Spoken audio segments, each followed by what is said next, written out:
Have you ever looked at someone and been like, I could never do what they did? Whether it's like running a marathon, moving to a new city, leaving a job that they've had forever, any of those sort of things.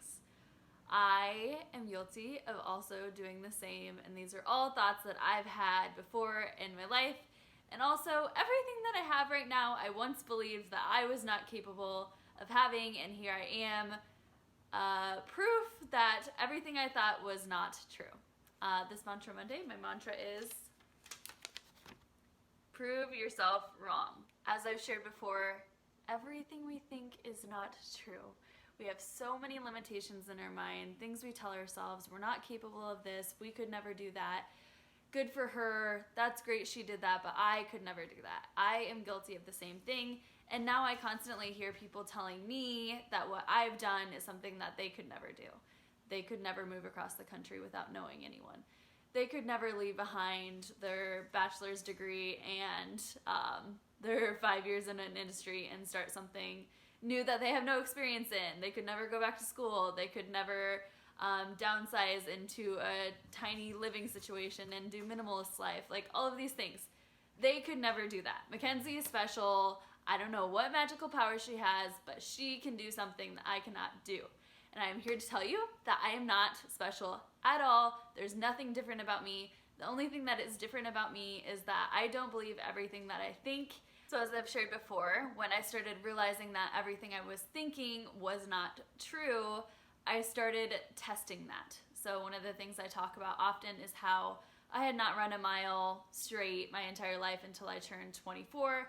I told myself that I was not built for running, I'm too short, I'm too stocky, my body isn't the right thing, like you have to be a runner, certain type of person to run a mile, and all of it was BS. None of it was true. I set my mind to doing it and proving myself wrong. And as you guys know, I of course ran a mile, and then I ran a 5K, and then I ran a 10K, and then I ran a mile every single day for a month, proving myself wrong over and over again. And if you are looking to do something that feels scary, you're scared to do it, but you have it in your heart, I'm here to give you some tangible advice, which is to just start very small. Just do one thing that you don't think that you can do.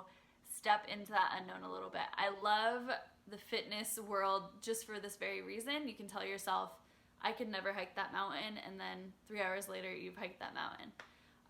Just doing little things to nudge yourself outside your comfort zone. Everything lives outside your comfort zone. If you just keep going through the same cycle, you do the same thing over and over again, you're not going to get the result that you want. So if you're really striving for something more in your life, you're going to have to get uncomfortable. If you guys participated in my Fearless February Challenge last year, you know that the challenge is set up so that you're doing something outside your comfort zone every single day in a category that you might not just do on your own. So with the accountability of the group, you say, okay, this is the thing I'm gonna do, and then you do it, and you're so worried that it's gonna like go wrong, right? Like our mind is telling us all the reasons it's not gonna work or whatever, and then it works, and you realize that what you told yourself was not even true, and then you start realizing that this bubble that you've, suffocated yourself with of what you're capable of is a little bit bigger, and a little bit bigger, and a little bit bigger every single time that you prove yourself wrong. And then you realize that you are capable of so much more than you give yourself credit for. So if you are in a place where you're like, okay, I understand the importance of getting uncomfortable, getting outside my comfort zone, trying new things, I have this thing in my heart that I really want to strive for, I'm just not sure where to start. The Fearless February Challenge this year is bigger and more exciting and has fun prizes. You can even win $100 towards my group coaching or individual coaching, so that pays for it itself. And I'm really excited to help you guys open up the possibilities, build confidence in yourself, and discover what's possible for you when you stop doubting yourself, telling yourself these lies. There's so much possibility for you on the other side of what you're telling yourself. So if that's something you're interested in, you can head over to my website. Challenge starts February 1st. I'm so excited. But either way, if you're gonna do the challenge or not, I hope that you start proving yourself wrong, and I hope that you start questioning the things that you tell yourself that you are or are not capable of. Don't believe everything you think.